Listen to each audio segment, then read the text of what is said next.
The rain tasted like rust and regret. I stood on the cracked sidewalk outside the courthouse, my thin coat doing nothing against the November cold that seeped through fabric and skin, settling somewhere deep in my bones. The divorce papers were still warm in my purse, freshly signed, freshly stamped, freshly destroying what little remained of the life I'd tried so desperately to build. 3 years. 3 years of Marco's lies, his debts, his other women. 3 years of me scrubbing floors at the Lumiere, that overpriced French restaurant where people spent more on a single meal than I made in a week just to keep our lights on while he gambled away every cent. And now, standing here with mascara probably running down my cheeks and my secondhand heels developing new blisters, I had nothing. No home. He'd taken that in some twisted negotiation I was too exhausted to fight. No savings. Just a suitcase in a storage locker, and a shift at the restaurant starting in 4 hours. I should have felt free.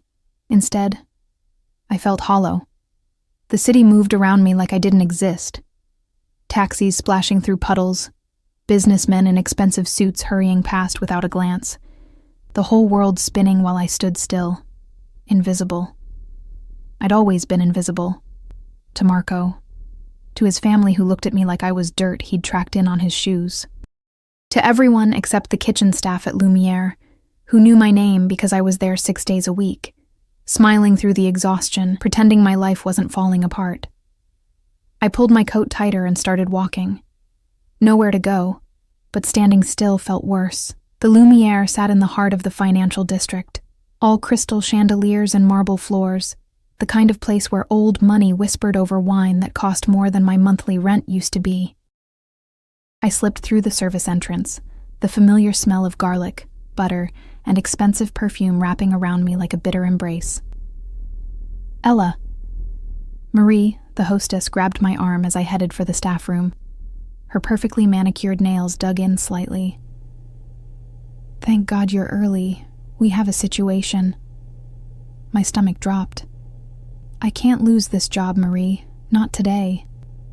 You're not losing anything. She lowered her voice, glancing toward the main dining room.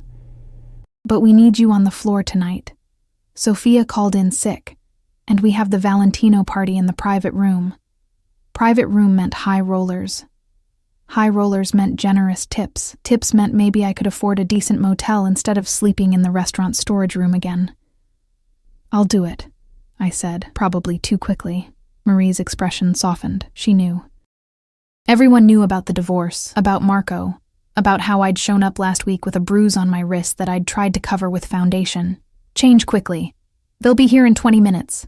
The uniform was crisp white and black, simple, elegant, designed to make servers blend into the expensive wallpaper.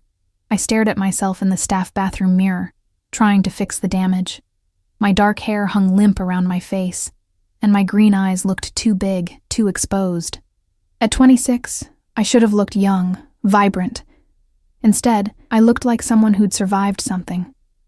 I splashed cold water on my face and forced my spine straight, invisible. Professional. That's all I needed to be. The private dining room was already being prepared when I entered. Candles flickering on a table set for 8. Champagne chilling in silver buckets. The floor-to-ceiling windows offering a view of the city lights beginning to glow against the darkening sky. I checked the wine selection, memorized the evening's specials, and tried to ignore the way my hands trembled slightly. They're here, Marie whispered from the doorway, her face pale. Ella, be careful tonight, okay? Before I could ask what she meant, voices echoed from the entrance, deep, controlled, speaking in Italian that flowed like dark water. My second-generation Italian was rusty, but I caught fragments. Business, territories, respect.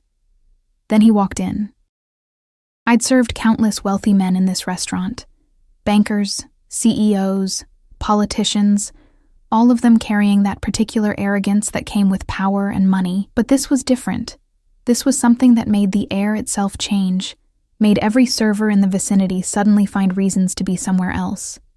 He was young, maybe early 30s, with dark hair perfectly styled, a jaw that could have been carved from marble, and a suit that probably cost more than a car. But it wasn't his looks that made my breath catch. It was the way he moved, the way everyone else in his group deferred to him without him saying a word. the way two men in dark suits flanked him like shadows, their eyes constantly scanning the room, and the way he looked at me, just for a second as his group entered the private room. His gaze landed on me where I stood beside the wine cabinet. Dark eyes, almost black in the candlelight, swept over my face with an intensity that made me feel pinned, examined, seen in a way that terrified me. Not the way Marco used to look at me, with that casual ownership. This was different. Sharper. Dangerous. Then the moment passed, and he was being seated at the head of the table, accepting a menu he probably wouldn't read, while his companions filled in around him. "Miss?" His voice cut through the murmured conversations, smooth and deep, with an accent that made Italian sound like a weapon. Wine. Not a question, a command. I approached the table, bottle in hand, hyper-aware of every eye on me. His associates, older men in expensive suits, one woman in diamonds that caught the candlelight, watched me with varying degrees of disinterest. But he watched me like I was a puzzle he was already solving. "Red or white, sir?" My voice came out steadier than I felt. "You choose." The words hung between us. This wasn't how it worked. Customers told me what they wanted. I brought it. But something in his expression told me that refusing wasn't an option, and making the wrong choice might be worse. I studied the menu, the dishes they'd likely order, and made my decision. "The Barolo, sir. It will complement the ossobuco." A slight curve touched his lips. Not quite a smile, but close. Approval. Smart girl. The endearment should have annoyed me. Instead, it sent a strange shiver down my spine. I poured carefully, starting with the woman in diamonds, working my way around the table according to protocol. When I reached him, my hand was perfectly steady, but I could feel the heat radiating from him, smell something expensive, cedar and smoke and something darker I couldn't name. "Name," he said quietly, as wine filled his glass. "Ella, sir." "Ella." He repeated it like he was tasting it, deciding if he liked the flavor. "You've worked here long?" 3 years. Too much information. Servers weren't supposed to chat with customers, especially not in private rooms, especially not with men who had armed guards standing by the door. And before that, I met his eyes. Mistake. Up close, they weren't just dark, they were endless, pulling me in even as warning bells screamed in my head. "College, sir. I didn't finish." "Why not?" "Because I'd met Marco. Because I'd been young and stupid and thought love meant sacrifice. Because I'd given up my scholarship, my dreams, everything, for a man who'd thrown it all away on blackjack, and women who weren't me." "Life happened," I said carefully. Something flickered in his expression. Recognition, maybe. Understanding. Then one of his men leaned in, whispering something urgent in Italian. Territory disputes, shipments, names I didn't recognize but that carried weight in his world. He waved a hand dismissively, and the man retreated, but his attention didn't return to me. I'd been dismissed, invisible again. I should have been relieved. The evening progressed in a blur of courses. Antipasti, primi, secondi. Each dish presented with the careful precision Lumiere was famous for. I moved through the motions automatically, refilling glasses, clearing plates, existing on the periphery of conversations I couldn't understand and didn't want to. But I felt his gaze tracking me, following my movements even when he appeared focused on business discussions that grew increasingly heated. Around 10, one of the older men, silver-haired, with a scar cutting through his eyebrow, started speaking louder, gesturing emphatically. The temperature in the room dropped several degrees. The young boss, because that's what he had to be, no one else commanded that level of deference, said nothing, just stared at the older man with an expression of such cold fury that I instinctively stepped back toward the wall. Enough. One word, barely above a whisper, but it sliced through the argument like a blade. Silence fell instantly. "We discussed this later, privately." The silver-haired man's jaw tightened, but he nodded. I kept my eyes down, refilling water glasses, trying to be invisible. But as I reached for the woman's glass, my sleeve caught the edge of her champagne flute. Everything slowed, the glass tipping, the golden liquid spilling across the white tablecloth, splashing onto the woman's designer dress. She shrieked, jumping up, Italian curses flowing like poison. "I'm so sorry!" I grabbed napkins, trying to blot the damage, my heart hammering against my ribs. "I'm so sorry, clumsy bitch!" The woman's hand flew toward my face. It never connected. His fingers wrapped around her wrist mid-swing, stopping the blow inches from my cheek. I hadn't even seen him move, but suddenly he was there, standing between us, his grip on her wrist tight enough to make her wince. "No one," he said softly, dangerously, "touches my staff. Dante, she ruined my Valentino." The woman's voice turned pleading, childish. Dante. His name was Dante. "Send me the bill, Isabella." He released her wrist and turned to me. Up close, he was taller than I'd realized, broad-shouldered, and the candlelight cast shadows across his face that made him look carved from darkness itself. "Are you hurt?" "No. I couldn't find words. Customers didn't defend servers, especially not men who looked like they could buy and sell entire restaurants without noticing the expense. I'm fine." "I'm so sorry. I should have been more careful. You work too hard," he interrupted. And somehow he knew. Somehow he'd seen what everyone else missed. The exhaustion, the bruises under my eyes, the way my hands shook slightly from stress and too little sleep. "When does your shift end?" 2 a.m., but take the rest of the night off. "Sir, I can't. I need this job. You'll be paid." He nodded to one of his guards, who immediately pulled out a wallet. "Double your usual rate. Consider it. Compensation for Isabella's behavior." The guard placed $500 bills on the table. $500. That was more than I made in 2 weeks. "I can't accept this." Even as I said it, I was thinking about the storage locker fee, the motel, how long $500 could stretch if I was careful. "You can. You will." Dante's hand moved, just slightly, barely touching the small of my back, but the contact sent electricity through every nerve. "Go home, Ella. Rest." Before I could argue, before I could think, he was guiding me toward the door, his presence at my back both terrifying and strangely safe. Marie stared as we emerged, her eyes wide with what looked like fear. "She's finished for the night," Dante told her, his tone leaving no room for argument. "Someone take her home." "That's not necessary," I started. It wasn't a request. 10 minutes later, I found myself in the back of a black Mercedes, one of Dante's guards driving, the city lights blurring past the tinted windows. The leather seat was soft enough to sink into, and exhaustion hit me like a physical weight, now that adrenaline was fading. "Where to, miss?" the driver asked, his English heavily accented. Where to? I didn't have a home anymore, just a storage locker and a restaurant that sometimes let me sleep in the back. But I couldn't say that. Couldn't show that level of pathetic to a man who probably reported everything back to his boss. "The 6th Street Motor Lodge," I said finally. It was cheap, relatively clean, and I could afford 3 nights now with Dante's money. The driver nodded, and we pulled into traffic. I pressed my forehead against the cool window, trying to make sense of the evening. Dante's eyes, his hand on my back, the way he'd defended me like it mattered. Like I mattered. It didn't make sense. Men like that didn't notice women like me. Unless they wanted something. The thought sent ice through my veins. But before I could follow it further, the driver's phone rang. He answered in rapid Italian, his tone respectful, submissive. Then he glanced at me in the rearview mirror, and something in his expression changed. We weren't going to the motel. The car turned onto the highway, heading toward the private airfields outside the city. My stomach lurched. "Excuse me," I said, trying to keep my voice steady.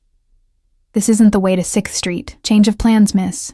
The driver's eyes met mine in the mirror, apologetic but firm. "Don't worry. You're safe, safe." The word felt like a lie as we approached a gate where guards waved us through without hesitation. As we drove onto a tarmac where a sleek private jet waited, its stairs extended like an invitation or a threat. Dante stood at the base of those stairs, hands in his pockets, looking like he owned the night itself. The car stopped. The driver opened my door, and Dante smiled. A real smile this time, slow and predatory and absolutely certain I would come to him. "Hello again, Ella," he said softly. "We need to talk about your ex-husband." The world tilted. Marco. This was about Marco. I'd just walked out of one nightmare and straight into something infinitely more dangerous. My legs wouldn't move. I sat frozen in the backseat of the Mercedes, staring at Dante through the open door, my mind racing through every terrible possibility. Marco's gambling debts, the loan sharks who'd started calling our apartment, my former apartment, at 3 a.m, the men with dead eyes who'd shown up at the restaurant twice, asking questions about him in voices that promised violence. I don't know where he is, I said, hating how my voice shook. We're divorced, as of today. I haven't seen him in 2 weeks, and I don't want to... I'm not looking for Marco. Dante's voice cut through my panic, calm and controlled. He took a step closer, and the overhead lights from the hangar cast his face in sharp relief, all angles and shadows, and something that might have been concern if men like him were capable of such things. I'm looking for something he stole from me. Something you might know about. I don't know anything. The words tumbled out too fast. Marco didn't tell me about his business, didn't tell me about the debts or the gambling or... I stopped, realizing I was giving too much away, showing too much weakness to a man who probably ate weakness for breakfast. Breathe, Ella. He crouched down beside the car, putting himself at eye level with me, and the gesture was so unexpected that I actually did breathe. I'm not going to hurt you, but I need information, and this conversation requires privacy. Will you come with me willingly, or do I need to insist? The question was polite. The steel underneath it was not. I thought about running. The driver still stood by the door, and there were at least 3 other men visible near the jet, all with the same dangerous stillness as Dante's dinner guards. I wouldn't make it 10 feet. Do I have a choice? I asked quietly. Something flickered in his dark eyes. Approval, maybe, for not pretending this was anything other than what it was. We always have choices, Cara. Some are just better than others. Cara. Darling. The Italian endearment sounded like honey and poison mixed together.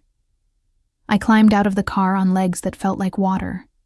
Dante's hand found the small of my back again. That same electric contact that made me hyper-aware of his proximity, his heat, the subtle scent of cedar and smoke that seemed to cling to him. He guided me toward the jet stairs, and I forced myself to climb them, even though every instinct screamed to run.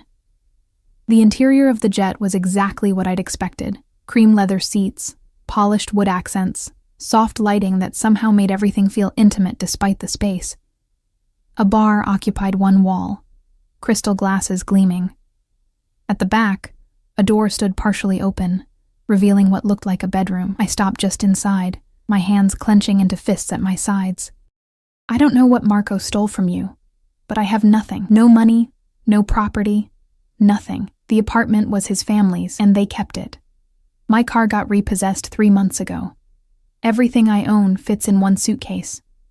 So if you're looking for hidden assets or stolen goods, you're wasting your time. Sit. Dante gestured to one of the leather seats. I'd rather stand. Ella. My name in his mouth sounded like a warning and a caress simultaneously. Sit. Please. The please surprised me enough that I obeyed, sinking into a seat near the window. Dante moved to the bar, pouring amber liquid into 2 glasses. He brought one to me, pressing it into my hand. Whiskey, he said. You look like you need it. I did. God, I did. But accepting drinks from mafia bosses seemed like exactly the kind of mistake that ended with people disappearing. Still, my hands wrapped around the glass, drawing comfort from its weight, its solidity. Dante sat across from me, close enough that our knees almost touched in the narrow space between seats. He took a slow sip of his whiskey, watching me over the rim with those impossibly dark eyes. 3 months ago, he began, his voice low and measured. Marco approached one of my associates with a business proposition. He claimed to have information about a shipment, dates, routes, security details. Information that should have been impossible for a gambling addict with no criminal connections to obtain. My stomach turned to ice. I don't know anything about shipments or... Let me finish. Not harsh, but firm enough that I closed my mouth. My associate, against my explicit orders, paid Marco $50,000 for this information. The shipment was intercepted. We lost $2 million in merchandise and 3 men. His jaw tightened almost imperceptibly. The men matter more than the money. 3 men. Dead. Because of Marco. I'm sorry, I whispered, though sorry felt catastrophically inadequate, but I swear I didn't know. Marco didn't tell me anything, didn't bring anything home, didn't... I believe you. The words shocked me into silence. Dante leaned forward slightly, elbows on his knees, his gaze intense. Everything I've learned about you in the past 4 hours tells me you're exactly what you appear to be. A woman who worked herself to exhaustion, trying to save a marriage to a man who didn't deserve her breath, let alone her loyalty. 4 hours? My voice came out strangled. You've been investigating me? From the moment you walked into that dining room. No apology in his tone, no shame. I make it my business to know who's close to my enemies, Ella, and Marco, wherever he's hiding, is very much my enemy. The casual way he said it, enemies, hiding, made my blood run cold. What are you going to do to him? That depends on whether he returns what belongs to me. Dante took another sip of whiskey, his movements controlled, precise. The 50,000 I can absorb, the merchandise I can replace, but the information leak, the fact that someone in my organization sold details to Marco in the first place, that requires resolution. Permanent resolution. Permanent. I understood what that meant. I can't help you, I said desperately. Even if I wanted to, I don't know where he is. He cleared out of the apartment 2 weeks ago, took everything valuable, left me with nothing but divorce papers and his debts. His family won't talk to me. His friends. I laughed bitterly. Marco didn't have friends, just people he owed money to. Dante studied me for a long moment, and I had the unsettling feeling he was reading things in my face I didn't want visible. Fear, exhaustion, the bone-deep relief that Marco was gone, mixed with terror about what came next. The lawyer who handled your divorce, he said finally. Antonio Brescia. He's Marco's cousin. I know. I'd begged Marco for a different lawyer, someone neutral, but he'd insisted. Another thing I'd been too tired to fight. Antonio barely spoke to me during the proceedings, just shoved papers at me and told me where to sign. Did he give you anything else? Papers, files, a key? No, just the divorce decree, and I stopped, remembering. My hand went to my purse, fingers finding the small envelope Antonio had pressed into my hand as I left the courthouse. Wait. He gave me this, said it was from Marco, that I should open it when I was ready to forgive him. I pulled out the envelope, my hands shaking slightly. It was plain white, sealed, with my name written on the front in Marco's familiar scrawl. Seeing his handwriting sent a complicated tangle of emotions through me. Rage, grief, and something that might have been fear. Dante's entire demeanor shifted, his body going still in a way that reminded me of a predator spotting prey. Open it. This is private. Ella. He leaned closer, and the space between us evaporated into something charged and dangerous. Whatever is in that envelope, it's not a love letter. Marco knew exactly what he was doing when he had his cousin give it to you today. Open it. Now. My fingers fumbled with the seal. Inside was a single piece of paper, a receipt from a storage facility across town, Unit 447, paid through the end of the month. And underneath, in Marco's handwriting, I'm sorry for everything. This makes us even. What's in the unit? Dante's voice was soft, controlled, but I heard the steel underneath. I don't know. I didn't even know he had a storage unit. My mind raced. My things are in a different facility, and he never mentioned. Understanding hit me like a physical blow. He's setting me up. Whatever he stole from you, he put it in a storage unit under my name. Made sure I'd get this receipt today. And now when you come looking, you're the one holding the evidence, Dante finished, his expression darkening. Very clever. Marco gets away clean, you take the fall, and even if you claim ignorance, you're the one with access to the unit, the receipt, the connection. Terror clawed up my throat. I didn't know. You have to believe me. I would never. I know. His hand moved, fingers brushing my knee in a gesture that should have been comforting, but instead sent heat spiraling through me. Which is why you're coming with me to that storage facility right now, and we're going to see exactly what your husband left for us to find. Ex-husband, I corrected automatically, stupidly. The corner of his mouth lifted. Ex-husband, he agreed. An important distinction. He stood, pulling out his phone and speaking rapid Italian to someone on the other end. Instructions, coordinates, orders that I didn't fully understand, but that made the person on the other end respond with immediate deference. When he finished, he extended his hand to me. Come, Kara. Let's go collect Marco's parting gift. I stared at his hand. Long fingers, a platinum ring on his right hand, nails perfectly manicured. A hand that had probably ordered deaths, signed executions, destroyed lives without hesitation, but also a hand that had defended me against Isabella, that had stopped a blow meant for my face, that was now offering itself to me like an invitation to step into his world. I took it.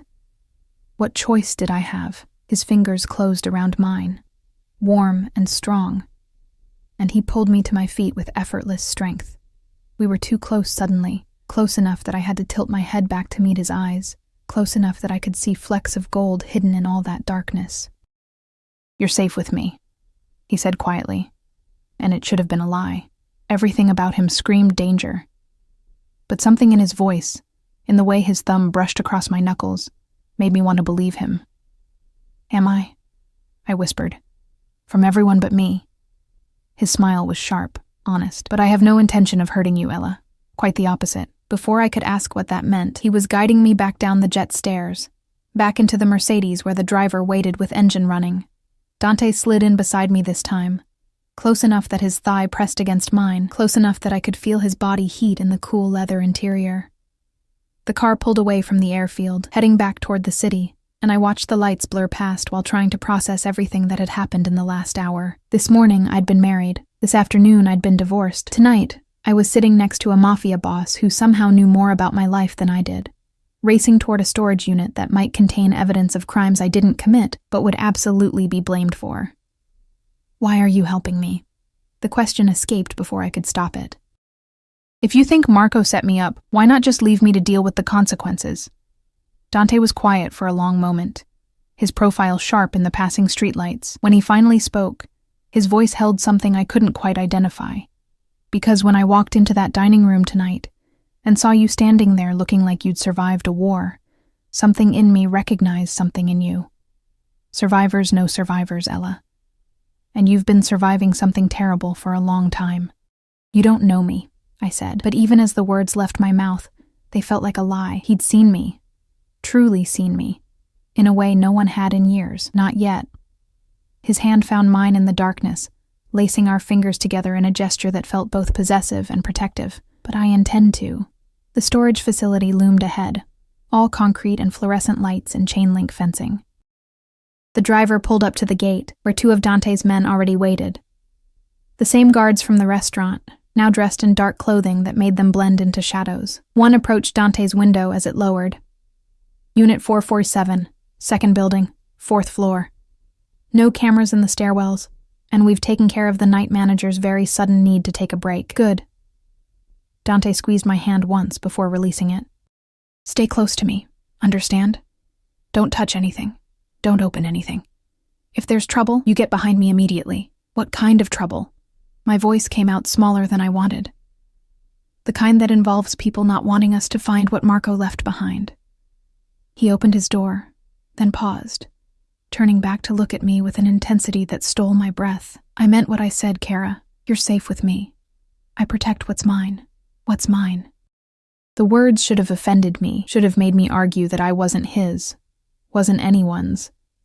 But something in the way he said it, like a vow, like a promise written in blood and darkness, made my heart hammer against my ribs for entirely different reasons than fear. I followed him into the building, flanked by his guards, surrounded by an aura of controlled violence that made other late-night storage users hurry away without making eye contact. We climbed stairs that smelled like dust and motor oil, past units that held other people's forgotten belongings, their abandoned lives, until we reached the 4th floor. Unit 447 sat at the end of a dimly lit hallway. Dante held out his hand. The receipt. There should be a code. I gave him the paper with shaking fingers. He punched numbers into the electronic lock, and it clicked open with a sound that felt like fate. The door rolled up, revealing a 10 by 10 space packed with boxes, crates, and plastic-wrapped packages that even I knew meant drugs, guns, or worse. "Cristo," one of the guards breathed, but Dante's attention wasn't on the contraband. It was on the folder sitting on top of the nearest box, a thick manila folder with my name written across it in Marco's handwriting. He picked it up carefully, opened it, and his expression went absolutely cold. "What is it?" I asked, though part of me didn't want to know. Dante turned the folder so I could see. Inside were documents, bank statements, property deeds, transfer papers, all in my name, all showing transactions I'd never made, purchases I'd never authorized, connections to criminal enterprises I'd never heard of. Marco hadn't just set me up as the holder of his storage unit. He'd spent 3 years building a paper trail that made me look like his partner, his co-conspirator, his willing accomplice in everything. If anyone investigated, if law enforcement or rival criminals came looking, every piece of evidence would point to me. "He destroyed me," I whispered, the full horror of it sinking in. Even in leaving, he destroyed me. Dante's jaw clenched, and when he looked at me, I saw rage burning in those dark eyes. Not at me, but for me. "No," he said softly, dangerously. "He tried to destroy you, but he made one critical mistake." "What mistake?" His hand cupped my face, thumb brushing my cheekbone in a gesture so gentle it made my eyes burn with tears I refused to shed. "He led you to me, and now you're under my protection, whether you want it or not.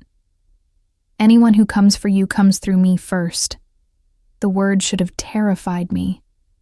Instead, they felt like the first safe thing I'd heard in years. Outside, sirens began to wail in the distance, growing closer. One of the guards cursed in Italian. "Boss, we need to move, now." Dante's expression never changed. He pulled out his phone, took photos of every document in the folder, then calmly set it on fire with a lighter from his pocket. We watched Marco's carefully constructed frame-up burn to ashes. "The unit?" the guard asked urgently. "Leave it." Dante took my hand, pulling me toward the stairs as the sirens grew deafening. "It's empty enough without the documents.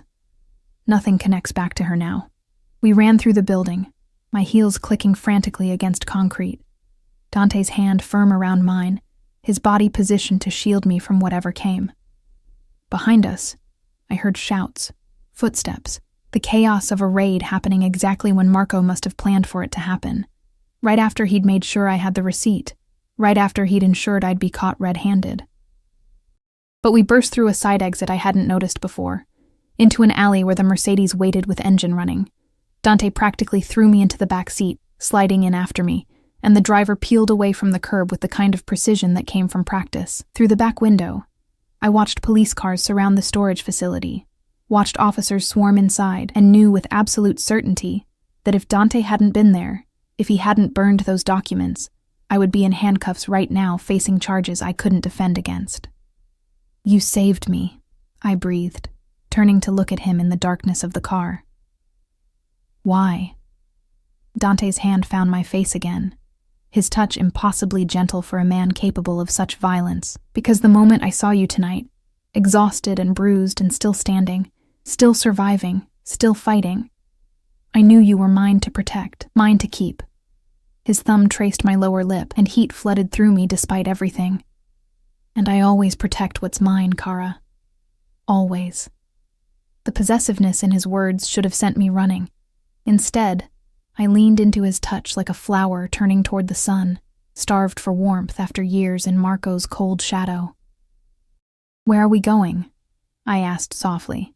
His smile was dark, promising, absolutely certain. "Home. My home. Where you'll stay until I decide it's safe for you to leave." Not until I decided, until he decided. I was trading one cage for another, one form of captivity for something infinitely more dangerous. But as Dante's hand slid into my hair, as his forehead pressed against mine in the darkness of the speeding car, as sirens faded behind us and the city lights blurred into streaks of gold and white, I couldn't bring myself to care. For the first time in 3 years, I felt safe. even if that safety came wrapped in darkness and danger, and the possessive touch of a man who just claimed me as his without asking permission. Even if I was falling into something I didn't understand and couldn't control. Even if every rational part of my brain screamed that this was a mistake. His lips brushed my temple, barely a kiss, more a promise. Sleep, Ella. I'll wake you when we arrive, and God help me. I did. I woke to silk. Not the rough cotton sheets from my marriage bed. Not the scratchy motel blankets I'd been imagining for my immediate future. But genuine silk that slid cool and soft against my skin. For a disoriented moment, I thought I was dreaming, that the entire night had been some exhaustion-induced hallucination brought on by stress and divorce, and too many double shifts. Then I opened my eyes. The bedroom was enormous, all dark wood and cream-colored walls, with floor-to-ceiling windows offering a view of the city that belonged in magazines. Dawn light filtered through sheer curtains, painting everything in shades of rose and gold. The bed I lay in could have fit 4 people comfortably, its dark posts reaching toward a ceiling decorated with subtle crown molding, and I was still fully clothed, down to my shoes, lying on top of the covers like Dante had simply placed me here and left. My purse sat on the nightstand. My coat hung over a nearby chair. Everything exactly as it had been, except I was in a stranger's home, a dangerous stranger's home, with no memory of arriving. Panic fluttered in my chest as I sat up, taking inventory. Nothing hurt. Nothing felt wrong. I was alone in the room, the door slightly ajar, and from somewhere distant came the smell of coffee and something baking. I stood on unsteady legs, my body protesting the movement after too many hours of stress and too little rest. A door to my left revealed an ensuite bathroom that was bigger than my old bedroom, all marble and chrome, and a shower that looked like it belonged in a spa. I caught my reflection in the mirror and barely recognized the woman staring back. My hair was a mess, mascara smudged beneath my eyes, my uniform wrinkled from sleeping in it. I looked exactly like what I was. Someone whose life had imploded in the span of 12 hours. Water. I needed water, needed to wash my face, needed to think clearly about what happened next. Because staying here, in Dante's home, under his protection, came with a price. Men like him didn't do anything out of kindness. There was always an expectation, always a debt to be paid. I splashed cold water on my face, trying to scrub away the remnants of yesterday. My hands shook slightly as I dried them on a towel that was softer than anything I'd ever owned. Everything in this bathroom, this bedroom, this life, spoke of wealth so far beyond my comprehension that it felt like visiting another planet. A knock on the bedroom door made me jump. "Ella?" a woman's voice, accented but warm. "I have clothes for you if you'd like to change, and breakfast is ready when you are." I opened the bathroom door, then the bedroom door, finding a woman in her 50s with kind eyes and graying hair pulled back in a neat bun. She held a garment bag and smiled at me like this was completely normal. Like young women waking up in her employer's guest room was an everyday occurrence. Maybe it was. The thought made my stomach turn. "I'm Maria," she said, entering at my gesture and laying the garment bag across the bed. "I manage the household. Mr. Valentino asked me to make sure you had everything you needed." Valentino. So that was Dante's last name, a name that probably carried weight in certain circles, probably made people nervous, probably opened doors and closed mouths with equal efficiency. "Thank you," I managed. "But I should probably go. I don't want to impose, Mr. Valentino was very clear that you're to stay as long as necessary." Maria unzipped the garment bag, revealing clothes that looked expensive and impossibly exactly my size. "He's in his office handling business, but he asked that you join him for breakfast when you're ready. No rush," she added, seeing my expression. "Take your time. Shower if you'd like. The house is safe, Ella. You're safe here." Everyone kept saying that. "You're safe." Like if they repeated it enough times, it would become true. And I'd stop feeling like I'd stepped into a beautiful trap that I didn't know how to escape. But Maria's kindness seemed genuine, and the thought of a proper shower was too tempting to resist. "Thank you," I said again. "I appreciate this, all of it." She patted my hand gently. "We take care of our own here, and Mr. Valentino has made it clear that you're to be treated as family." Something in her expression softened. "He doesn't bring people home, Ella. In the 5 years I've worked for him, you're the first. That means something." Before I could ask what it meant, she was gone, closing the door softly behind her. I stared at the clothes on the bed: designer jeans, a soft cashmere sweater in deep green, undergarments still in packaging, even socks. Everything I would need, all in my exact size, procured sometime between last night and this morning, with an efficiency that spoke of resources I couldn't begin to fathom. The shower was heaven. Multiple shower heads, water pressure that felt like a massage, products that smelled like vanilla and something floral I couldn't name. I stayed under the hot water longer than necessary, washing away the courthouse and the storage facility and Marco's final betrayal, watching it all swirl down the drain like maybe I could wash away the entire nightmare of my marriage. The clothes fit perfectly. The jeans hugged my curves without being tight. The sweater was soft enough to live in. And for the first time in months, I looked in the mirror and saw someone who might be worth looking at. Not the exhausted server in a wrinkled uniform. Not Marco's discarded wife. Just me. A version of me I'd forgotten existed. I followed the smell of coffee downstairs, my bare feet silent on hardwood floors that gleamed with polish. The house was a study in controlled elegance. Artwork on the walls that looked original. Furniture that balanced comfort and sophistication. Nothing ostentatious, but everything quality. Old money, I thought, or at least designed to look like it. Voices drifted from an open doorway, Dante's deep rumble, and another man speaking rapid Italian. I hesitated in the hallway, not wanting to interrupt, not sure if I should announce myself or retreat back upstairs. "She's awake," Dante's voice calling out before I'd made a decision. "Come in, Ella. We're just finishing." I entered what was clearly his office. A massive desk covered in papers and laptops, walls lined with books in Italian and English. A seating area with leather chairs positioned near windows overlooking manicured gardens. Dante sat behind the desk in a fresh suit, looking like he'd slept 8 hours instead of whatever few he'd managed. The man standing beside him was older, silver-haired, wearing glasses and holding a tablet. "Ella, this is my attorney, Luca Moretti." Dante stood, moving around the desk with that predatory grace I was beginning to recognize. "Luca, this is Ella Rossi. She'll be staying with us for the foreseeable future." Rossi. My maiden name. I'd taken Marco's name when we married, DeLuca, but I'd filed the paperwork to change it back as part of the divorce. Hearing Dante use it felt significant somehow, like he was acknowledging that I was no longer tied to Marco, no longer part of that family. Luca studied me with sharp eyes that missed nothing, then nodded respectfully. "Miss Rossi, a pleasure. Luca has been researching your situation," Dante said, his hand finding my elbow and guiding me toward the seating area. "Sit. Have you eaten?" "Not yet, but—" "Maria!" he called, and within seconds, the housekeeper appeared with a tray, coffee, pastries, fresh fruit, yogurt, more food than I could eat in a day.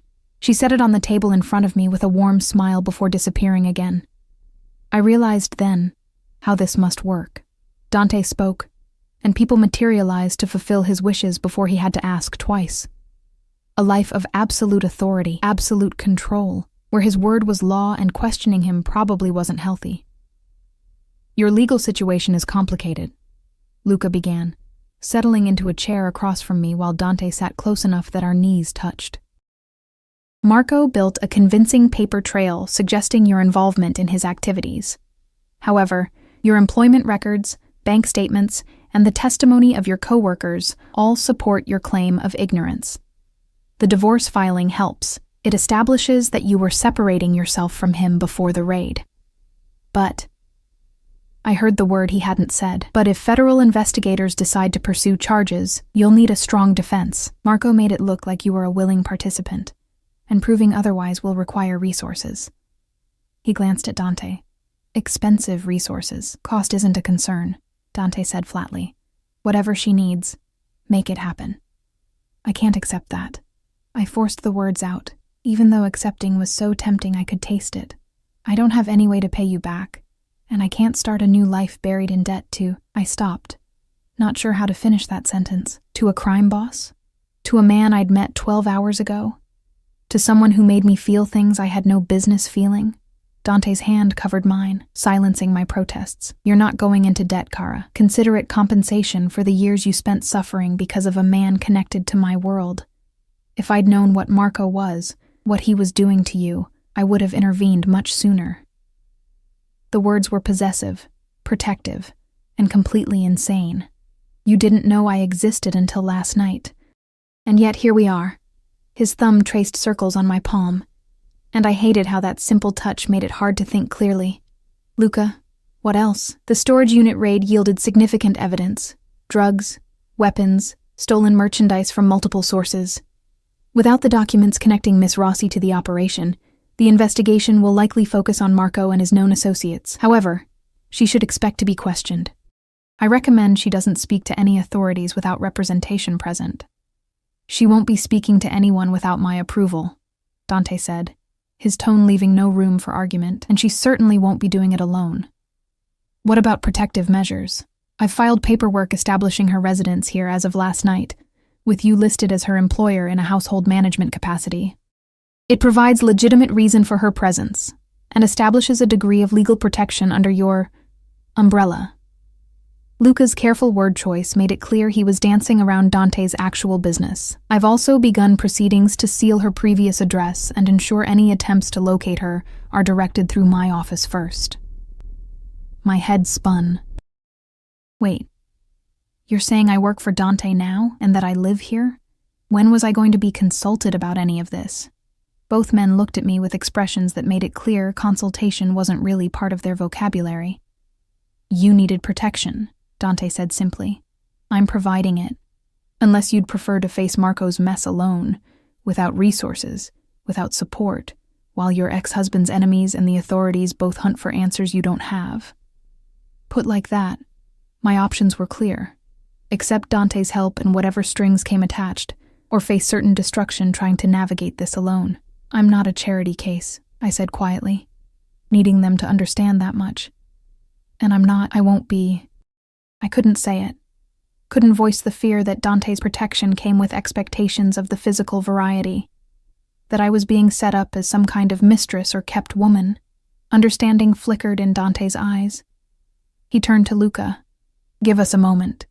The attorney gathered his things and left without hesitation, closing the office door behind him. Dante shifted closer, his hand cupping my face with the same gentleness he'd shown in the car. Look at me, Ella. I did, drowning in dark eyes that held something I couldn't name. You're under my protection because I chose to protect you, not because I expect anything in return. You'll stay in this house as my guest for as long as you need to. Your room is yours. Your choices are yours. I won't touch you unless you ask me to. Why?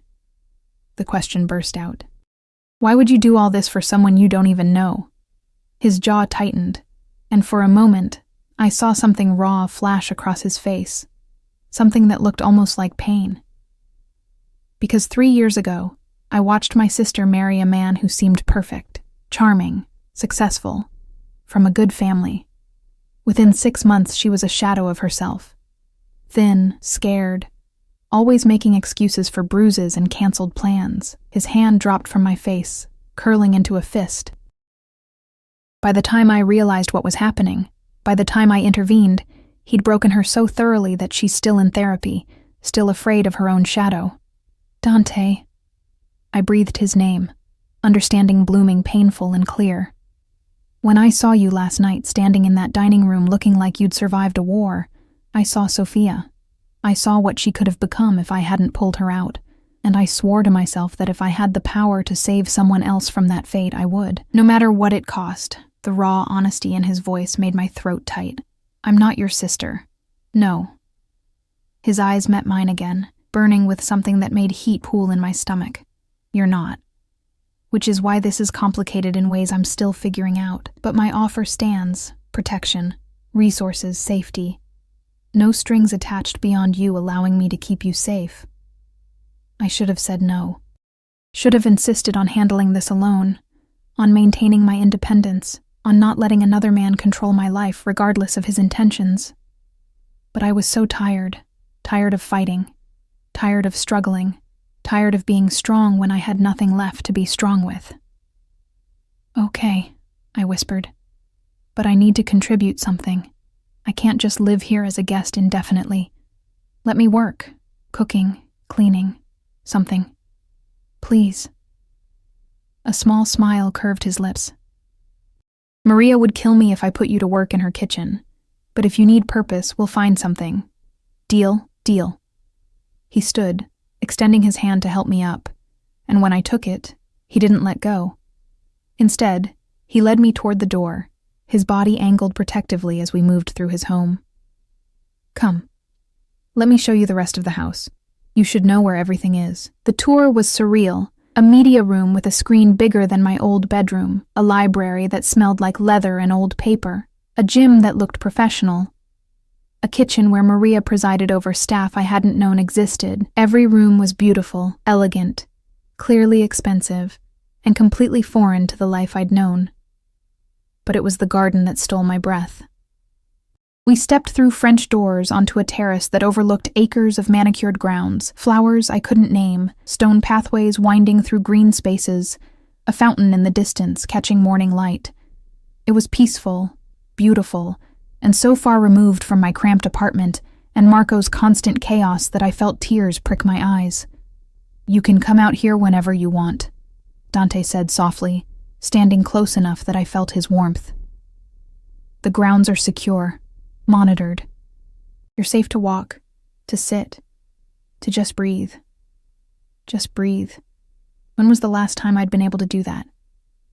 "Thank you," I managed, my voice thick. "For all of this, even if I don't fully understand why." His hand found mine again, lacing our fingers together in that possessive way that should have bothered me but didn't. "You will. In time, you'll understand exactly why I can't let you go." The words hung between us, heavy with implication, with promise, with danger. Before I could respond, one of his guards appeared at the terrace door. "Boss, you have a call. It's urgent." Dante's expression shifted, hardening into the dangerous man I'd first seen in the restaurant. "Go ahead and explore," he told me, squeezing my hand once before releasing it. "I'll find you when I'm done." I watched him disappear into the house, watched the guard follow with military precision, and found myself alone in a garden that felt like paradise and prison combined. My phone buzzed in my pocket. I'd forgotten I even had it. 3 missed calls from Marie at the restaurant, 2 voicemails from numbers I didn't recognize, and 1 text message from an unknown number that made my blood run cold. "Enjoyed the show last night, Ella. Tell Valentino his protection won't last forever.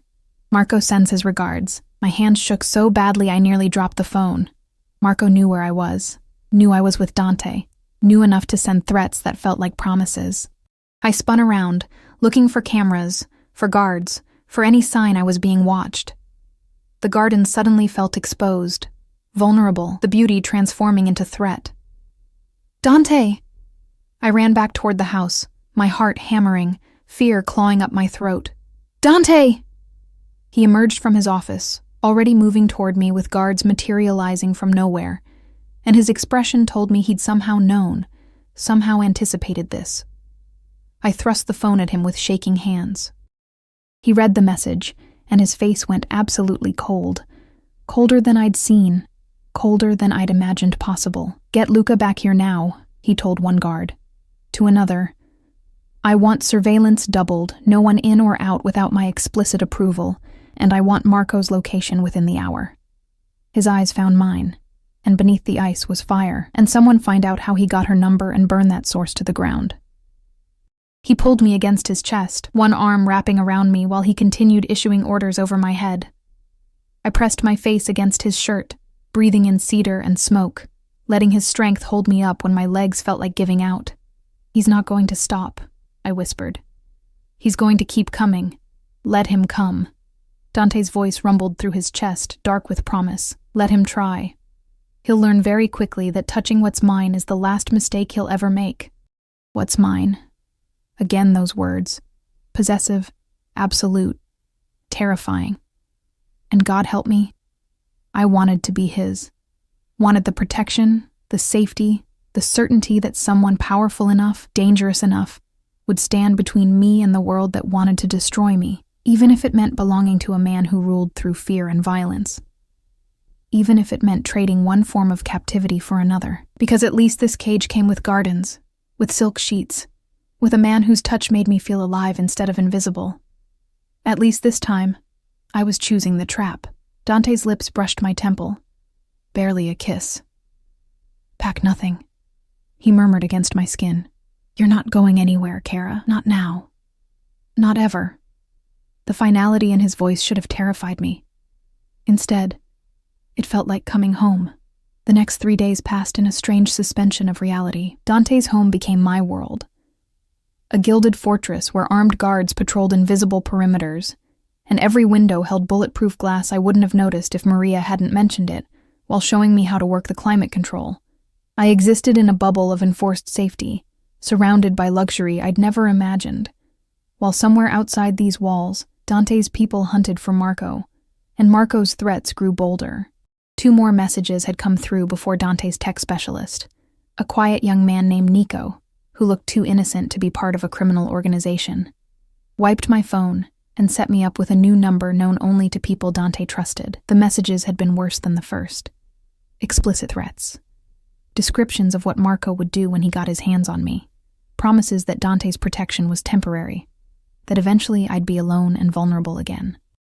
Each message had made Dante's expression colder, his orders sharper, his circle around me tighter. Now I sat in the library, curled into a leather chair with a book I wasn't reading, watching rain streak down windows while thunder rumbled in the distance. The afternoon light was gray and heavy, matching my mood. 3 days of safety, of comfort, of not having to work myself to exhaustion, and I was restless, crawling out of my skin with unused energy and unanswered questions. You haven't turned a page in 20 minutes. I jumped, nearly dropping the book. Dante stood in the doorway, leaning against the frame with his jacket off and his sleeves rolled up, looking less like a crime boss and more like something out of a magazine spread. He'd been holed up in his office since dawn, taking calls and meetings with men who came and went like shadows, and this was the first time I'd seen him all day. I wasn't really reading, I admitted, closing the book. Just thinking. He crossed to me with that fluid grace, pulling an ottoman close and sitting so we were eye level. His proximity still did things to my pulse, made me hyper-aware of every detail. The faint stubble on his jaw, the way his dark eyes caught the gray light, the controlled strength in every movement. Thinking about what? His voice was softer than I'd heard it, gentler, like he was handling something fragile. About how this can't last. The words spilled out before I could stop them. Marco's still out there. The investigation is still active. Eventually I'll have to face reality, testify, or hide forever.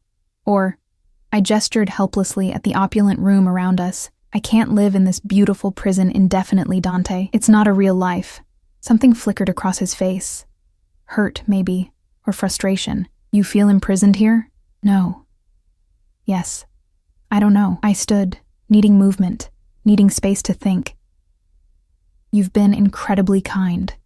This house, the clothes, the protection, it's more than I could have hoped for. But I'm not stupid. I know what you are, what you do. I know that accepting your help means I'm tangled up in your world now, and I don't know how to untangle myself without ending up dead or in prison. Dante stood as well, closing the distance I'd tried to create. What if you don't untangle yourself? My heart stuttered. What? What if you stayed? His hand found my face, tilting my chin up so I had to meet his eyes. Not as a guest, not as someone under temporary protection, but as someone who belongs here, in my home, in my life. Dante, let me finish. His thumb traced my cheekbone, and I hated how I leaned into the touch despite every logical reason not to. I've spent 3 days watching you move through this house like a ghost, afraid to touch anything, afraid to claim any space as your own. And I've spent 3 days trying to convince myself that my interest in you is purely protective, that I'm just trying to save you from Marco's mess. But, I whispered, though I already knew. I'd felt it too, the way his eyes tracked me, The way his touch lingered, the way the air changed when we were in the same room. But I'd be lying. His other hand found my waist, pulling me closer until our bodies nearly touched. From the moment you walked into that dining room, exhausted and bruised and still standing, I wanted you. Not just to protect, not just to save, to keep, to claim, to make mine in every way that matters. The raw honesty in his words sent heat flooding through me. You don't know me. I know you work yourself to exhaustion for people who don't deserve your effort. I know you stayed in a marriage that was killing you because you believed in promises even when the other person didn't. I know you're stronger than you think, and braver than you believe. His forehead pressed against mine, and I could feel his breath against my lips. I know that when you smile at Maria, it lights up the whole room. I know you take your coffee with too much sugar, and that you've been sleeping with the bedside lamp on because the darkness still scares you. I know. How do you know that? My voice cracked slightly. Because I check on you. No apology in his tone. Every night before I sleep, I open your door just enough to make sure you're safe, that you're resting. And every night, that lamp is on, and you're curled up on one side of that huge bed, like you're afraid to take up space. He'd been watching me sleep. It should have felt invasive, creepy, wrong. Instead, it felt like being seen, like being cared for in a way I'd forgotten existed. This is crazy, I breathed. We barely know each other. You do things I don't even want to imagine. You're dangerous, Dante. To your enemies, to anyone who crosses you, probably to me if I'm smart enough to admit it. Yes. He didn't deny any of it. I'm all of those things, but I would never hurt you, Ella. Never. You're the one thing in my world that's untouchable. Sacred. Do you understand? The men who work for me, they'd die for me out of loyalty and fear. But you, I'd burn down everything I've built to keep you safe. The intensity in his voice made my knees weak. Why? Because you make me want to be more than what I am. His lips brushed my forehead, feather-light. Because when I'm with you, I remember what it feels like to want something besides power and respect. Because you're good, Ella, in a way I've forgotten how to be. And I can't let that go. I should have pushed him away, should have insisted on maintaining distance, on not getting emotionally involved with a man whose business cards probably came with body counts. But I'd spent 3 years with someone who'd made me feel worthless, invisible, like I didn't matter.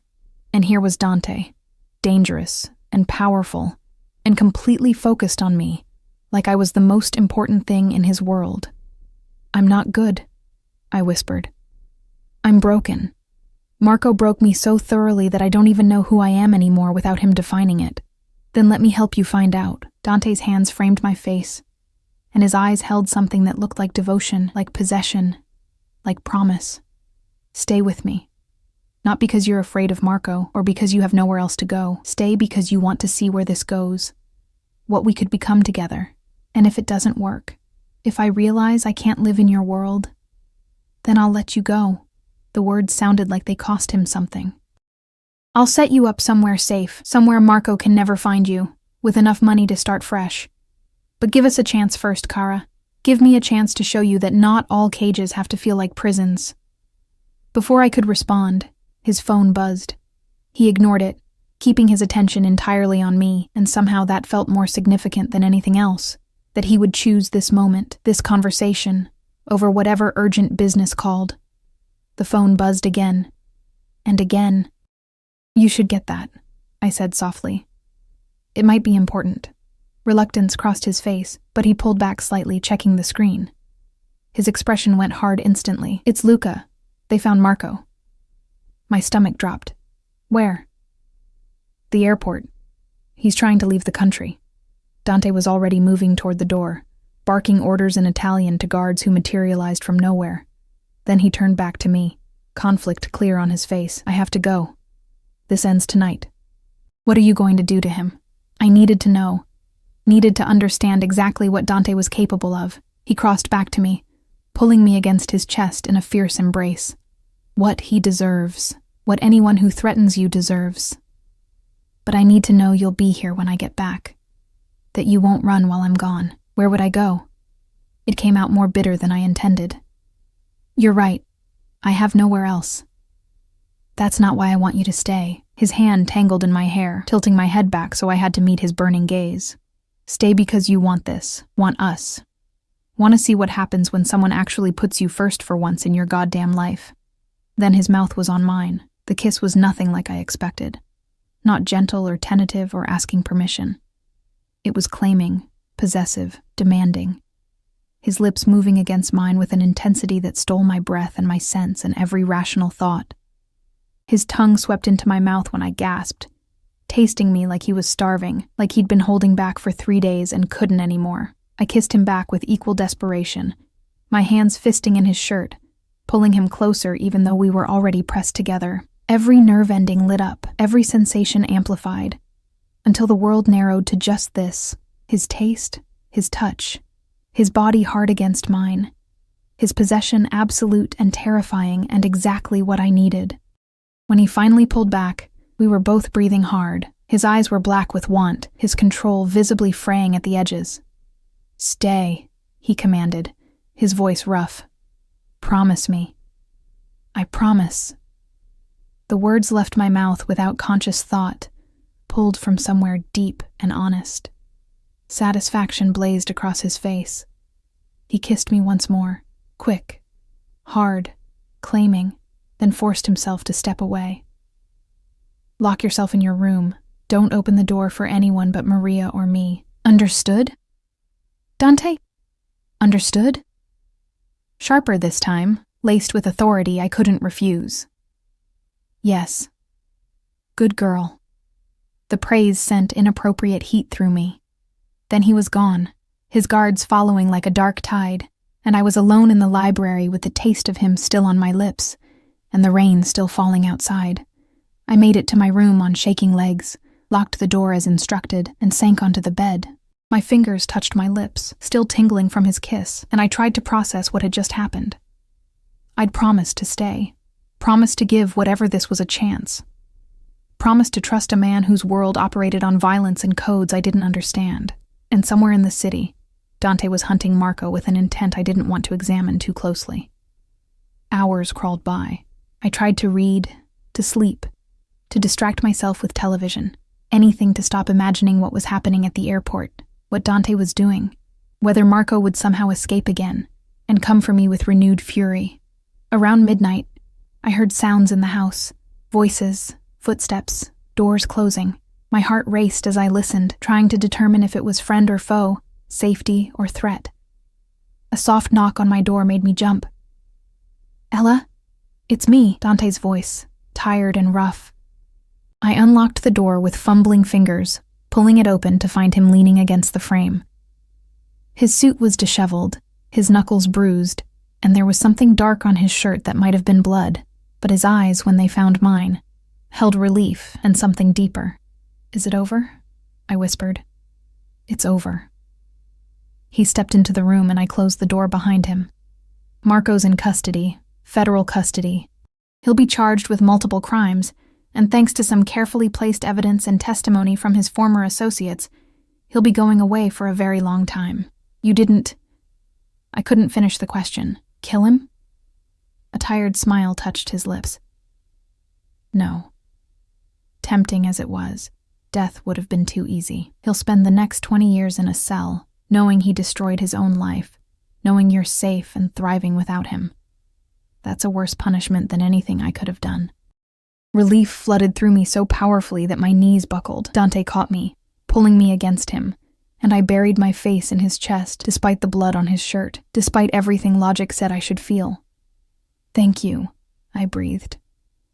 "Thank you for not making me responsible for his death, for not making me carry that." His arms tightened around me. "I told you, Kara. I protect what's mine. That includes protecting you from the darkness of my world when I can." We stood like that for a long moment, just holding each other, until exhaustion pulled at both of us. "You should sleep," I said finally. "You look dead on your feet. So do you." He studied my face with concern. "Have you eaten?" Maria brought me dinner. I picked at it. Food had been impossible with worry gnawing at my stomach. "Come on." He took my hand, leading me toward the bed. "Lie down with me, just for a while. Every reasonable voice in my head screamed that this was a bad idea. But I was so tired of listening to reasonable voices, so tired of being careful and cautious and afraid. We lay down on top of the covers, still fully clothed, and Dante pulled me against his chest with my head tucked under his chin, his heartbeat steady beneath my ear, and his hand traced slow circles on my back, soothing and possessive simultaneously. "I meant what I said earlier," he murmured into my hair, "about wanting you to stay, about giving us a chance. I know." My fingers curled into his shirt. "I'm scared, Dante. Scared of what it means to be with you. Scared of your world. Scared that I'm making another terrible choice with another dangerous man." "I'm not Marco." Steel entered his voice. "I would never raise my hand to you. Never belittle you. Never make you feel less than you are. My world is dangerous, yes, but you'd be protected within it, cherished, treated like the queen you deserve to be." Queen. The word was absurd and intoxicating simultaneously. What if I can't be what you need? My deepest fear, spoken into the darkness. What if I'm too broken, too damaged, too ordinary for your extraordinary life? He shifted, tilting my face up so I had to meet his eyes. "You're already everything I need, strong enough to survive what would have destroyed most people, brave enough to keep going when everything fell apart, soft enough to still be kind despite having every reason to be bitter. You're not broken, Ella. You're a survivor. And survivors are the most extraordinary people of all." Tears burned behind my eyes. "How do you do that? Make me believe things about myself I've never seen?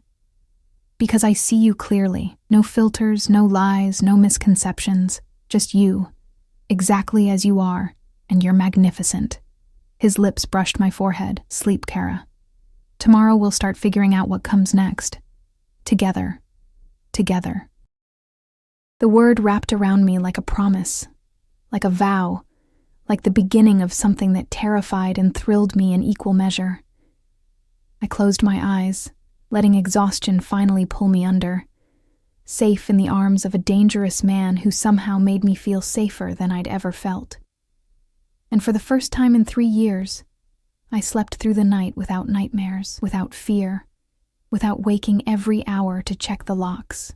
Because the most dangerous man I'd ever met had decided I was his to protect. And God help anyone who disagreed.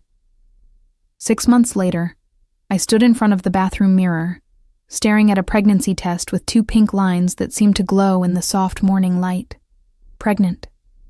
The word echoed through my mind, bouncing between panic and something that felt dangerously close to joy. My hand trembled as I set the test on the marble counter, pressing my palm against my still flat stomach, as if I could feel the tiny life growing there. 6 months since Marco had been arrested. 6 months since Dante had claimed me as his in every way that mattered. 6 months of learning to exist in his world. Attending family dinners where his mother treated me like a daughter, charity galas where I stood beside him in designer gowns while dangerous men showed him deference. Quiet evenings in the library where he read to me in Italian, teaching me the language of his childhood. 6 months of falling completely, irrevocably in love with a man who ruled an empire built on fear, but treated me like I was made of something precious and rare. We'd been careful. Or rather, I thought we had been. But sometime between the night he'd made love to me until I forgot my own name and the morning I'd woken wrapped in silk sheets with his body curved protectively around mine, something had shifted. Protection had become secondary to passion. Caution lost to the desperate need to be closer, to claim and be claimed without barriers. And now there was this. New life, consequence, and gift combined, growing inside me. "Ella?" Dante's voice called from the bedroom. "Kara, are you all right?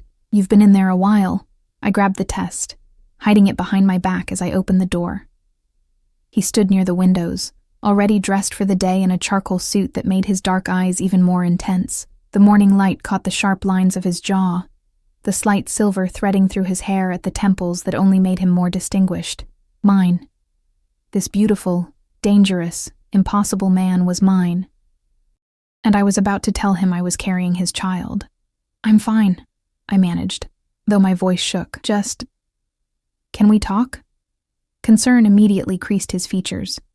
He crossed to me, hands finding my face with the gentleness I'd learned to expect from him. The same hands that had broken bones and signed death warrants, somehow infinitely gentle when they touched me. What's wrong? Did something happen? Is it Marco? His expression darkened. If he somehow reached out from prison. It's not Marco. I pulled his hand down, pressing it against my stomach. It's us. It's Dante. I'm pregnant. The words hung between us, and I watched a dozen emotions flicker across his face in rapid succession. Shock, confusion, and then something that looked like wonder breaking through his carefully controlled expression. Pregnant. He repeated, his voice rough. You're certain? I showed him the test, both of us staring at those two pink lines like they held answers to questions we hadn't known to ask. I took 3 tests. They're all positive. I have an appointment with a doctor this afternoon to confirm, but I searched his face desperately, trying to read his reaction. Say something. Please. Instead of speaking, he dropped to his knees in front of me. His hands spanned my waist, his forehead pressing against my stomach with a reverence that stole my breath. I felt his shoulders shake slightly, and with shock, I realized he was overwhelmed, possibly even close to tears. This man who faced down enemies without flinching, who commanded an empire with cold calculation, undone by the news of a child. Dante? I threaded my fingers through his hair, concerned. I never thought. His voice was muffled against my skin. After Sophia, after what happened to her, I told myself I'd never risk this. Never bring children into my world, never subject them to the dangers, the threats, the constant fear. He pulled back, looking up at me with eyes that shimmered with unshed emotion. But with you, I want everything. I want this baby. I want a family. I want to wake up every morning knowing that you're mine, and that we created something beautiful together despite all the darkness. Relief flooded through me so powerfully that I nearly collapsed. I was so scared you'd be angry, or want me to. Never. He stood, pulling me against him with fierce possession. Never even think it, understand? This baby, our baby, is a gift. One I don't deserve, but will spend every day of my life protecting. His hand splayed across my stomach, protective and possessive. You're both mine now, and heaven help anyone who threatens my family. The word family wrapped around my heart, squeezing tight. I'd lost my family years ago. Parents gone, no siblings, just me navigating the world alone until Marco, and that had been its own kind of isolation. But Dante's family had welcomed me with open arms. His mother, Lucia, who taught me to make pasta from scratch. His sister, Sophia, who'd slowly emerged from her trauma enough to laugh again, to trust again, to become my closest friend. His younger brother, Marco, no relation to my ex, thank God, who teased me mercilessly but would kill for me without hesitation. And now I'd have my own family, my own child, with a man who terrified the world, but made me feel safe. There's something else, I said carefully, knowing this conversation needed to happen. I want to go back to school, finish my degree. I know the baby will complicate things, and I know security will be an issue, but done. He cut me off, smiling. Whatever you want, whatever you need, consider it done. I've actually been working on something. He led me to the bed, where his phone sat on the nightstand. A few swipes brought up files that made my heart stutter. I've been having Luca research options. Online programs for your major, private tutors, whatever arrangement works for you. I want you to finish what you started, Ella. I want you to have the dreams Marco stole from you. Tears blurred my vision. You've been planning this? For months. He wiped my tears with his thumbs, his touch achingly gentle. I see how you look at Sophia's book collection, how you devour everything in the library. You have a brilliant mind, Kara, and it's been dormant too long. Let me give this to you. Let me help you become everything you were meant to be. I kissed him then, pouring everything I couldn't say into the press of my lips against his. Gratitude, love, the terrifying joy of being seen and cherished by someone who could have anything but chose me. The kiss deepened, his hands tangling in my hair, my body pressing against his with the desperate need that never seemed to fade. But he pulled back with visible effort, breathing hard. "As much as I want to take you back to bed," he said roughly, "we have that doctor's appointment to get to. And then I'm calling my mother because she's going to lose her mind with joy. And then," he grinned, boyish and beautiful, "then I'm taking you to dinner somewhere expensive and showing off the woman who's carrying my child." The day passed in a blur of appointments and phone calls and overwhelming emotion. The doctor confirmed the pregnancy. 8 weeks along, everything healthy. Due date in early spring. Lucia had indeed lost her mind with joy, crying and praying, and immediately launching into plans for nurseries and baby showers. Sophia had hugged me so tightly I couldn't breathe, whispering that I'd given her hope that love could still exist in their dark world. And through it all, Dante stayed by my side, his hand never leaving mine, his presence a constant reminder that I wasn't alone, that I'd never be alone again. That evening, we sat in the garden where I'd received Marco's threat 6 months ago, but the space held no fear now, only peace as sunset painted the sky in shades of gold and crimson. Dante had insisted on an outdoor dinner, candlelight and wine for him, sparkling juice for me, Maria's cooking at its finest. "I have something for you," Dante said, as Maria cleared our plates. He pulled a small velvet box from his pocket, and my heart stuttered. "Dante, let me do this properly." He slid from his chair, kneeling beside me in the grass, heedless of his expensive suit. "Ella Rossi, you walked into my life looking like you'd survived a war, and you made me want to be more than what I was. You've given me hope, given me purpose, given me a reason to build something better than just an empire. And now you're giving me a family." He opened the box, revealing a ring that caught the fading light. A perfect diamond surrounded by smaller stones that glittered like stars. "Marry me. Not because you need my protection, or because you're carrying my child, but because you love me the way I love you. Completely, impossibly, despite every reason we shouldn't work." Tears streamed down my face. "You love me? Tesoro mio. I've loved you since the moment you chose wine to compliment Ossobuco, and looked at me like I was just a man instead of a monster." His voice roughened with emotion. "I love your strength, your resilience, your capacity to still be soft, despite everything you've survived. I love waking up beside you. I love the way you hum while you cook. I love that you argue with me when you think I'm wrong. I love everything about you, and I want to spend the rest of my life proving it. Yes." The word burst from me. "Yes, I'll marry you. I love you too, Dante. So much it terrifies me sometimes. How much I need you. How completely you've become my entire world."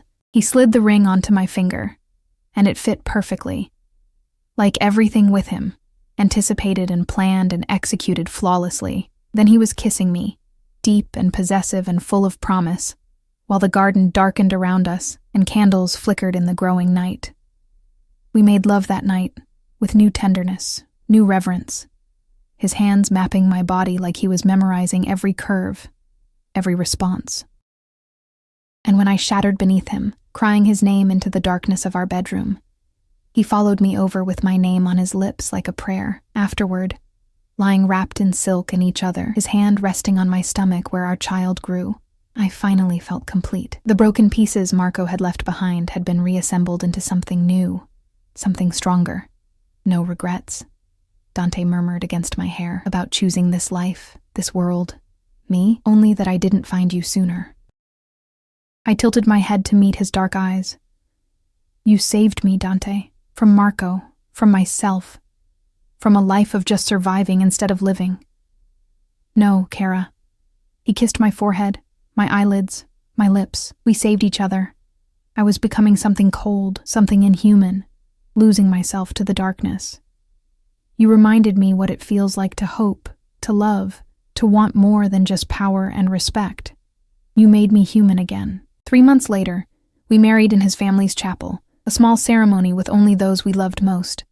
I wore ivory silk and carried roses from our garden.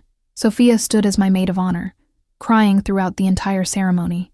Dante looked devastating in a tailored tuxedo, and when he lifted my veil, the love in his eyes made my breath catch.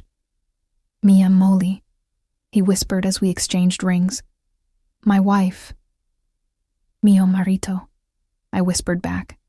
My husband.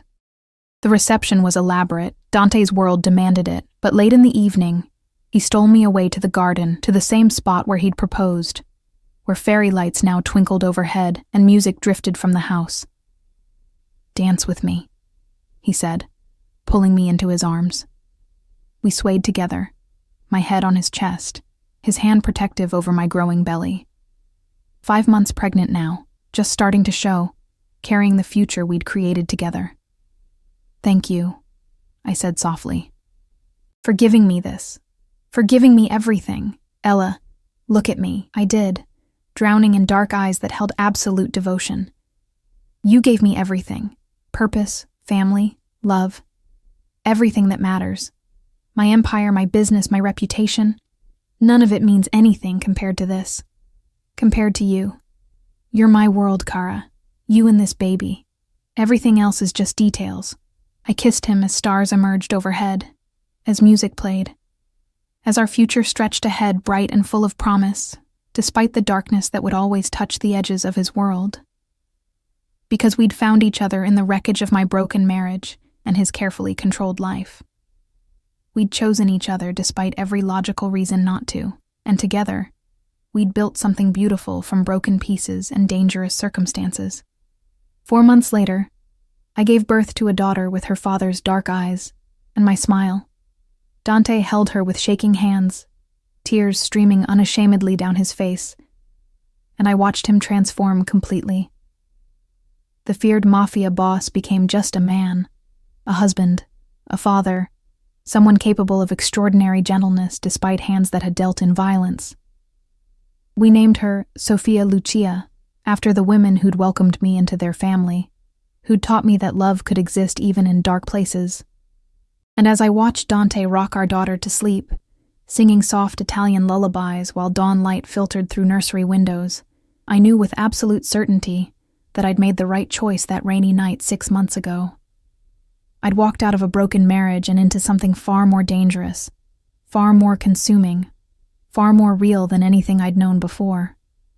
I'd fallen in love with darkness and found light. I'd given my heart to a monster and discovered he was just a man who loved me with a ferocity that rewrote my understanding of what love could be. And I'd never been happier. Years would pass. Challenges would come. They always did in Dante's world.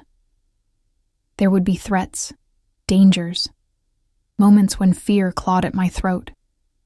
But through everything, we'd face it together. His empire would grow. Our family would expand. 2 more children in the years that followed. A boy and another girl, filling our home with laughter and chaos and joy. But that first morning, watching him with our daughter, feeling complete in a way I'd never imagined possible, I understood what he'd meant months ago in the library. Not all cages have to feel like prisons. Some feel like home. Some feel like love. Some feel like the beginning of everything you never knew you needed. And as Sophia's tiny hand wrapped around Dante's finger, as he looked up at me with wonder written across his face, as morning light painted our family in shades of gold and promise, I knew I'd found exactly where I belonged. In the arms of a dangerous man who'd chosen to be gentle, in the heart of a dark world that held unexpected light, in a love that had saved us both.